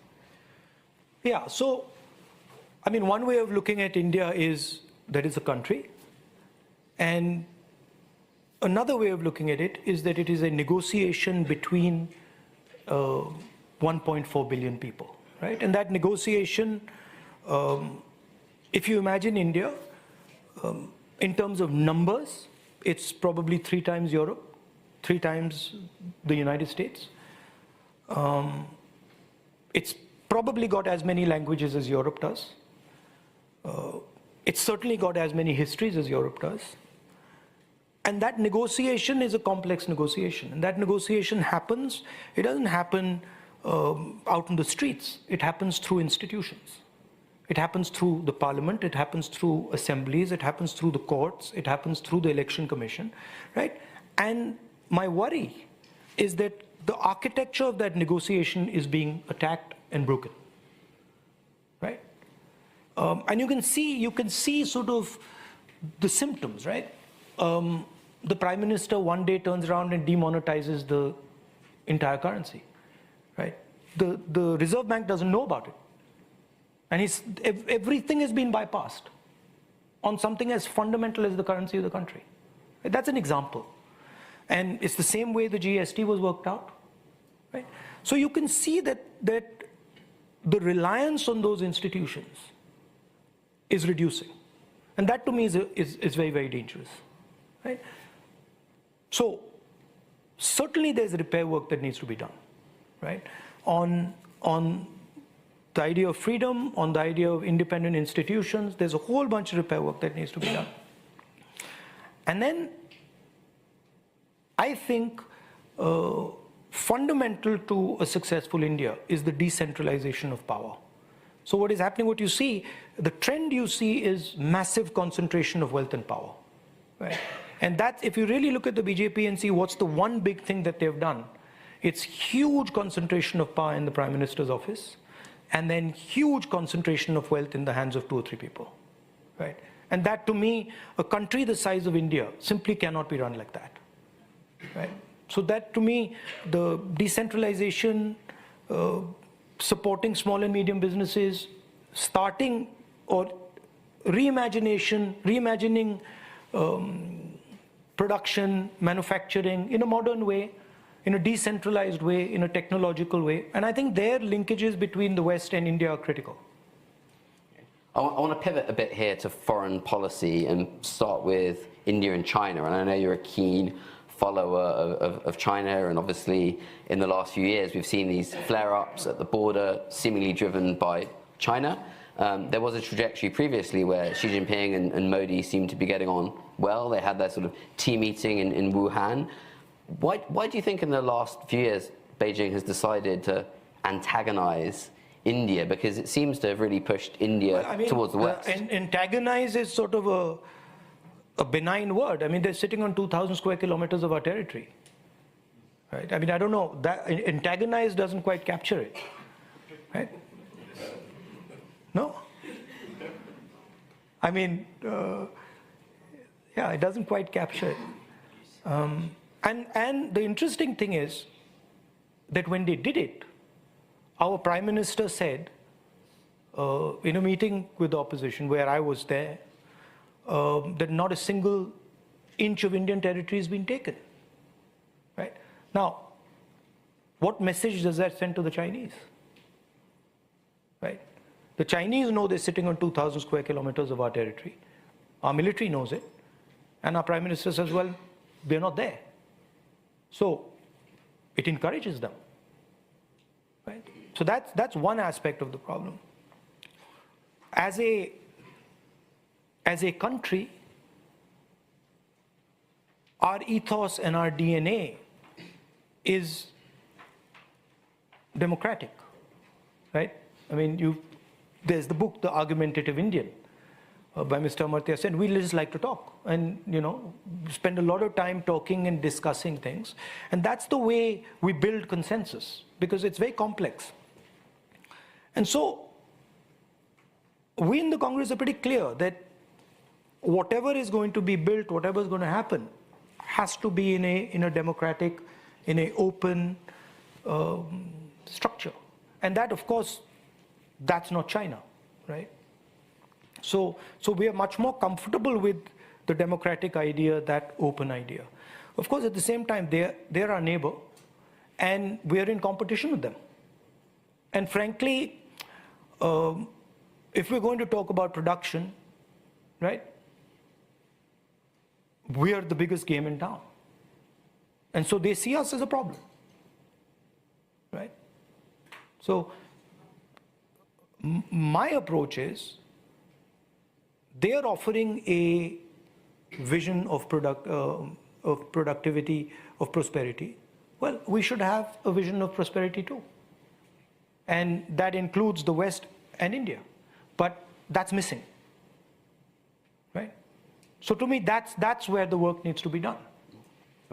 It seems to me that as someone who's lived a long time in Asia and watched the politics play out, it's going to be very hard to have a successful, productive Asian century if India and China are at loggerheads. So how can you foresee a rapprochement between India and China, and how might that happen? How could that happen? I mean, I don't know about rapprochement, but... Yeah, Ajay, look at your dad. Will we be the same at his age? Absolutely yes, if we plan our future like him. But do we have to wait until his age? Absolutely not. We recently invested in LIC's new Jeevan Shanti, which gives deferred annuity, which means regular income after some years. I see. LIC. LIC's annuity plans give annuity options and flexibility in receiving regular income. LIC, हर पल आपके साथ.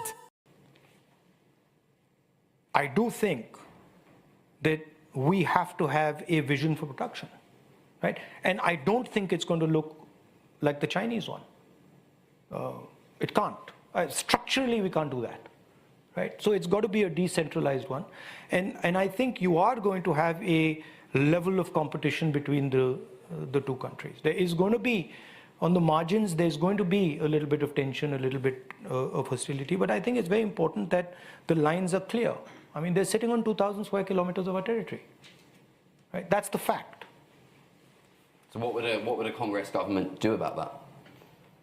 Well, I mean, we'll have to see when we're there in power, but I think making things clear, and certainly not denying that they're sitting in your territory to start with. And so you spoke earlier about sort of different visions of the world, and I guess a US-led vision you were implying, and maybe a China-led one. But what would an India-led world look like? Is it very similar to the sort of Western democratic ideals? Is it something very different? I don't quite like the word led, right? I think it's a joint effort, right? And I think there are components that the United States has, there are components that Britain has, there are components that India has, and they're valuable, right? So I think I don't like the idea that that's being led by that person, this is being led by that person. I like the idea of a bridge. So how can we imagine a bridge of prosperity between these systems and these ideas, where we have a role to play, we bring a lot to the table, you bring a lot to the table, right? And let's have a conversation about what those things are and how we can put it into practice, right? Yeah, I think the world is, in the 21st century, is connected enough where, the word led is problematic. So is it then that you're envisaging some more sort of more multipolar order where... Well, of course, the United States is more powerful, right? So one cannot deny that the United States is powerful. But everybody is required. You can't in the 21st century say, we're going to exclude you. That's not a possibility. So now what would the Indian elements of that bridge look like? A successful, in my view. It would invoke the ideas of Mahatma Gandhi. It would be non-violent. It would be sensitive. It would stand for some of those values, which India is very good at doing. It would respect other cultures. It would not be aggressive. It would try to listen to other perspectives. We're good at doing that. I mean, we have, in our philosophical structure, we have these ideas. We have this idea called shunyata, right? Zero, non-existence. So that can absorb everything. So those are the type of ideas that I would say that India brings to the table. And I want to ask about Ukraine, because it's obviously a massive issue in Europe. I think by and large Congress has supported, if I'm right in this, the Modi government's position of neutrality at the UN when it comes to the war in Ukraine. I mean, how do you think that stands with India's position as a democracy and wanting to provide democratic leadership and upholding, the ideals of freedom and sovereignty? I mean, I would agree with the foreign policy on that issue, and there's also an element of national interest. There are interests. We have to look after our interests. So they're there. But I'm against any type of war. I'm against any type of violence. And the sooner it ends, the better it is. And as far as the 21st century is concerned, a war like Ukraine, with the potential for unlimited escalation, is just downright dangerous. And we should be very careful that it's playing out in Europe. And everybody should try and do their bit to stop it. And could you see a time when India does start to move away from Russia? Obviously, that's one of the reasons why India is wary of criticizing Russia, because it relies on Russia for a large part of its military equipment and technology. But obviously, at the same time, the West has been courting India, in part because of the issues that you have with China, and we see the existential threat from China. So could you foresee this shift happening over time? I mean, look, self-interest is important, and then you're saying courting. I don't know how well are you courting. It depends. That's up to you. How well you court India.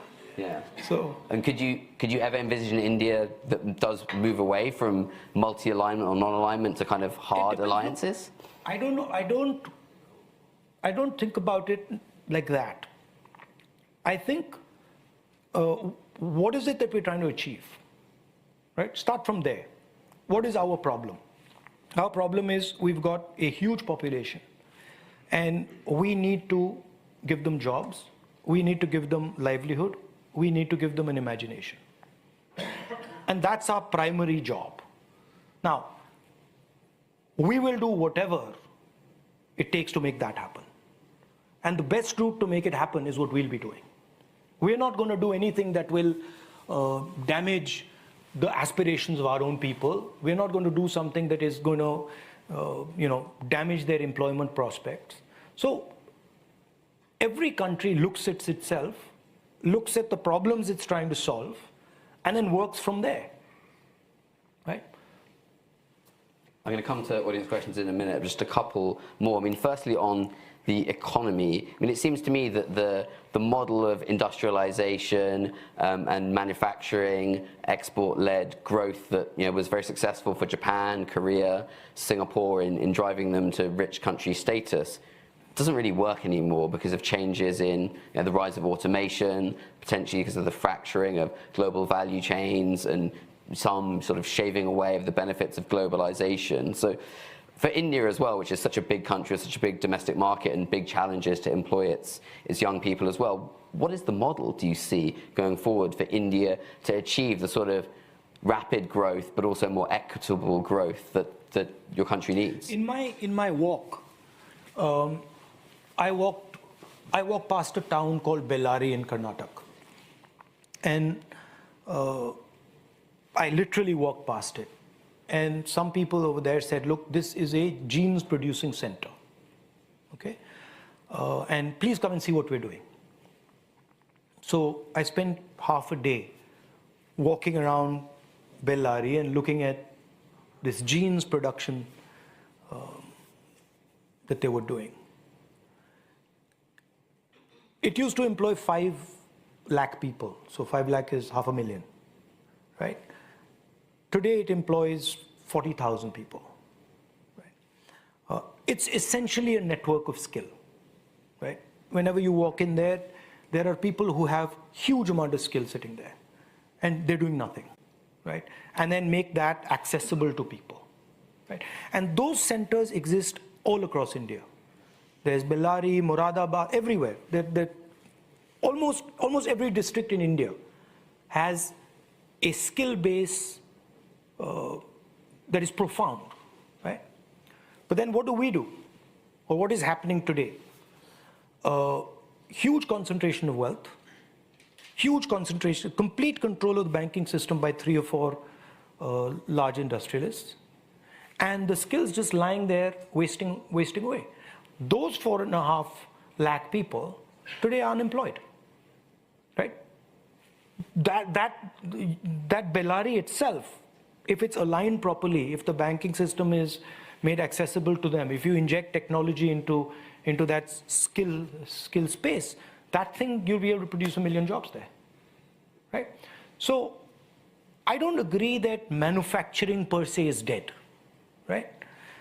I look at it by saying, okay, here is the skill. What do we need now to make sure that this skill translates into jobs, right? And then there are different areas. I'm not saying that there is no space for large business. Absolutely there is space for large business.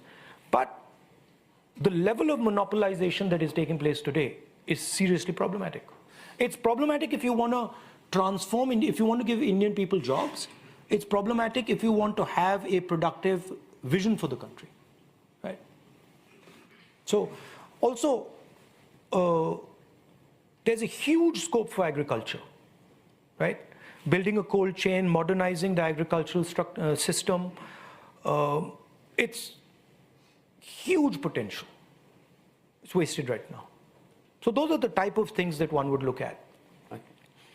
Last question I have before I go to the questions from the floor and online. You talked a lot on this trip and probably before as well about listening, and I agree with you, listening is an underrated quality in politics and diplomacy where most people prefer talking. So given we've got you here and we're all keen to listen, and you've been in the UK, I think, for a week or so now, what do you think we in the UK get most wrong about India? What don't we see that we should know to better understand India?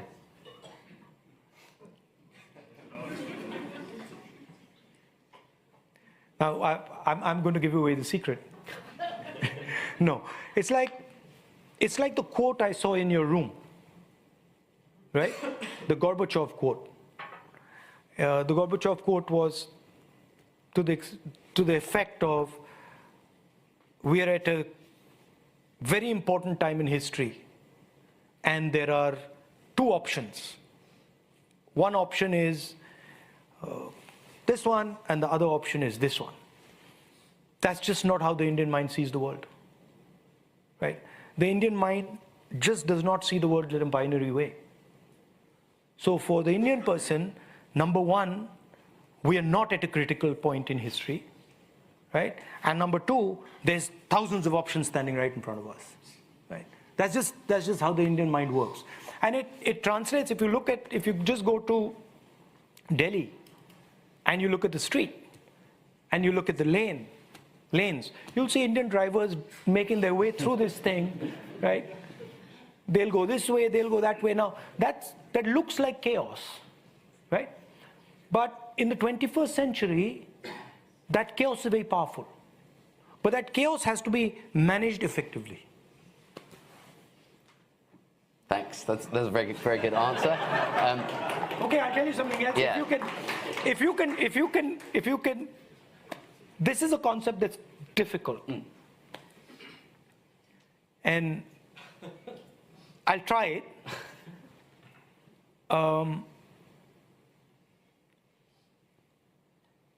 Broadly, there are two philosophies in India. One believes in infinity, right? That says you will live forever, right? And the other that says you don't exist. Concept of shunyata or anatta in Buddhism, right? And India operates between these two, right?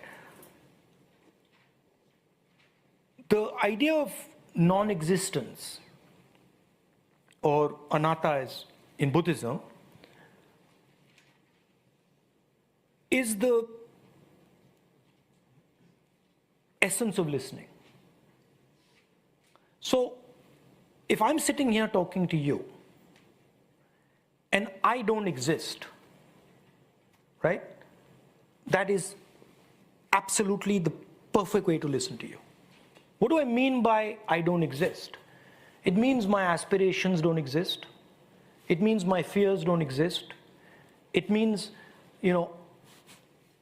I am sitting almost in silence, almost as if I'm dead and I'm listening to you. That's something Indian people can do. It's a very powerful thing, right? And if you look at our,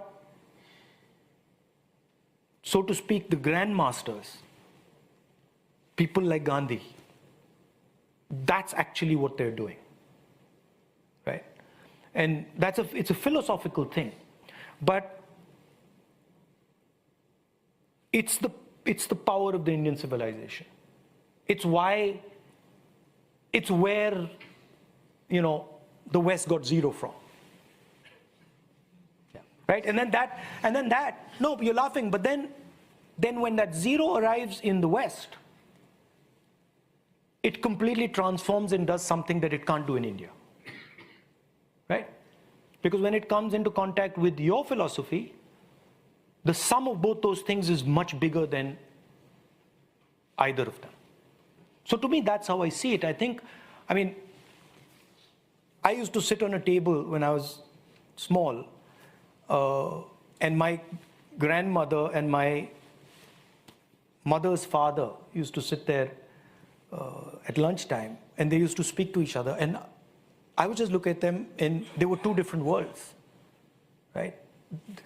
My grandmother would be speaking something else, saying something, meaning something else, and my grandfather would be understanding something else, but the conversation was going on. And that to me is the essence of the thing, which is that I look at you and I say, he has ideas that are actually powerful and useful for me. And in turn, I have ideas that might be powerful and useful for him. And I think that's what's important in the 21st century. Yeah, I totally agree. Listening is great. By the way, as a final thing, as a final thing, I am a practitioner, and I'm sort of I deal in power, right? And I can tell you that, and this is something, it's a bit hard to grasp, listening is much more powerful than speaking. There's no comparison between the two. But for some reason, people are convinced that speaking is more powerful, right? Even if you're speaking to me and I'm listening to you, I understand what you're going to do, right? I can predict what you're going to do if I listen carefully. Yeah, so many questions. The gentleman at the front, if you can tell us who you are and any affiliation, and yeah, the mic's coming to you. And please keep it to a question, not a statement. Thank you. Thank you very much. Hanif Adil, former advisor, British Parliament, British Government. The question, I'm going to come to the question. I just want to make one point. No point, sorry, just a question. Okay. Other people it's have contextual. questions. Okay. Rahulji, thank you very much for your very sobering analysis. Clearly, the comparison between the RSS and the Muslim Brotherhood is an interesting one. The fact is, the BJP have captured the narrative and the institutions in a way that most people would have thought that they could not have. So clearly, listening, all the things you're doing are great. But in terms of a clinical approach, what would be your short to medium-term plan in terms of projecting what you stand for, what your party stands for, what you want to achieve with the grassroots? And because you're taking on somebody who is a populist, who clearly has support, who's captured the whole state effectively. That's my question. Thank you. I think the walk that we did in the last 4.5 months is a powerful model, and I think it brings in a lot of the ingredients of a response to what you're talking about, and I think it works for most of the opposition in India. It's acceptable to most of the opposition in India. So reaching out to the people in interesting ways and making sure that you're having a direct connect with people and building a new imagination, I think is central to fighting the BJP. Also, don't underestimate the resistance. You know, authoritarian people like to demonstrate how powerful they are and how strong they are. The resistance in India is also very strong and very powerful, and can do wonders. And the lady in the cream jumper just behind. But you know what? If we step back from the BJP Congress conversation, what's actually happening is a huge transition in India, right? Huge migration of people. And India is now searching for a new model with which to engage with its people and the rest of the world, right? And what's pretty clear is that the BJP model is not it, because it's creating much too much turbulence, much too much resistance. So the real challenge that people like me and other leaders in the opposition have is, what does that thing look like?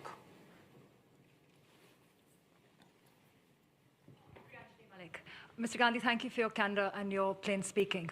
You've spoken about democracy in trouble. You spoke about it just now, you spoke about it yesterday, and you expressed some surprise at the fact that Western European countries don't seem to have noticed that large chunks of democracy were falling away. So here's my question, two-parter. One, what are you, the Congress Party, but you also the opposition, planning to do about this? And part two, what would you like London, Paris, Berlin, all the other capitals, the governments and the people to do about this? No, look, first of all, it's our problem, right? It's an internal problem, it's an Indian problem, and the solution is going to come from inside, it's not going to come from outside. However, the scale of Indian democracy means that democracy in India is a global public good, right? It impacts way further than our boundaries. If Indian democracy collapses, in my view, democracy on the planet suffers a very serious, possibly fatal blow. So it's important for you too. It's not just important for us. We'll deal with our problem. But you must be aware that this problem is going to play out at a global scale. It's not just going to play out in India, right? And what you do about it is, of course, up to you. But you must be aware that in what is happening in India, the idea of a democratic model is being attacked and threatened. I'm going to ask an online question, quite a pointed one, from Saeed Badrul Hassan, who says, would Mr. Gandhi agree that dynastic politics has by and large impeded the growth of democracy in South Asia, in India, Pakistan and Bangladesh? I mean, I think impeded the growth of politics. Of democracy in South Asia. No, I think the structures that are playing out and are impeding democracy are much more structural and way beyond dynastic politics. I mean. Okay, gentleman at the front here. Thank you. Hi, Rahul. I had a question around China. Can you tell us who you are, sorry? Sorry, my name is Bharat. I'm from Rio Tinto. And Bharat, yes. The question I had was around China. I think you're on record saying that this government doesn't quite understand the nature of the risk that China poses. And I'm just curious to understand what, in your estimation, is exactly the nature of that risk. And fundamentally, what are these guys not getting? Thank you. If you look at what has happened in Ukraine, right? The basic principle of Ukraine, the basic principle that has been applied in Ukraine is that the Russians have told the Ukrainians that we do not accept the relationship you have with Europe and America. And if you do not change this relationship, we will change your territory. We will challenge your territorial integrity, right? In my view, that is what is happening on the borders of my country. What China is threatening, China does not want us to have a relationship with the United States. And it is threatening us by saying, if you continue to have this relationship with the United States, we will take action. And that's why they've got troops in Ladakh, and that's why they've got troops in Arunachal Pradesh. So in my view, the basic idea behind the troops in Arunachal and Ladakh is similar to what is happening in Ukraine. I mentioned this to the foreign minister. He completely disagrees with me, and he thinks this is a ludicrous idea. It's fine. We have a different opinion. Yeah, the lady in the third row in brown jumper. Hello, thank you very much. Yes, no, it's me. Thank you very much. My name is Malini Mehra, and I run an international parliamentary organization that works on climate change. But my question is raised to you as a citizen of India.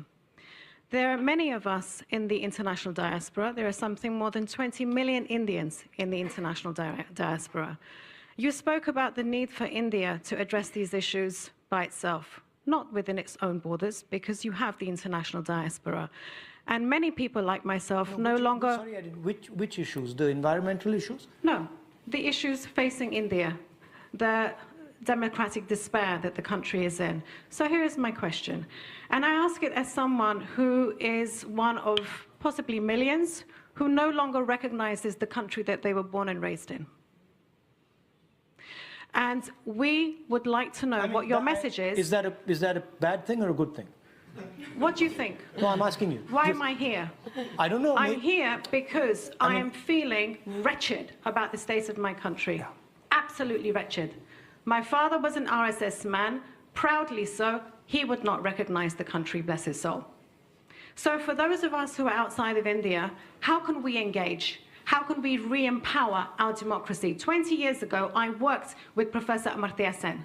And Amartya didn't let go of his passport. I'm not getting rid of my passport, and I want to know what can we do to reanimate our democratic institutions. Well, I like your energy. No, it's very important. It's very important. And it goes to the point of the resistance. You see, the resistance is sitting here. No, I meant that the battle the battle for the democratic institutions of India is frankly India's responsibility and no one else's, right? And it's something that we are doing. But you, of course, are Indian, so it's your responsibility as well, and you're part of that discussion. I think when you express yourself, I think what you said about your father being in the RSS and about him not recognizing our country in this conversation itself is a very powerful thing. Because for me to say it, people might feel, he's fighting the RSS, he's fighting the BJP, he might be biased, right? But for you to say it, it has a totally different impact. So you're by expressing yourself and by making your position clear, you're already helping in a big way, right? I think by telling people the values that you stand for, the values that are Indian and that you protect, by telling everybody in the rest of the world that India needs to go back to those values, you're doing the service. So thank you.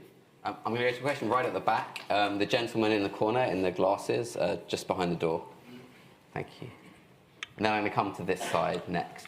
Hi, my name is Shoaib. I'm just a keen follower of the Indian politics.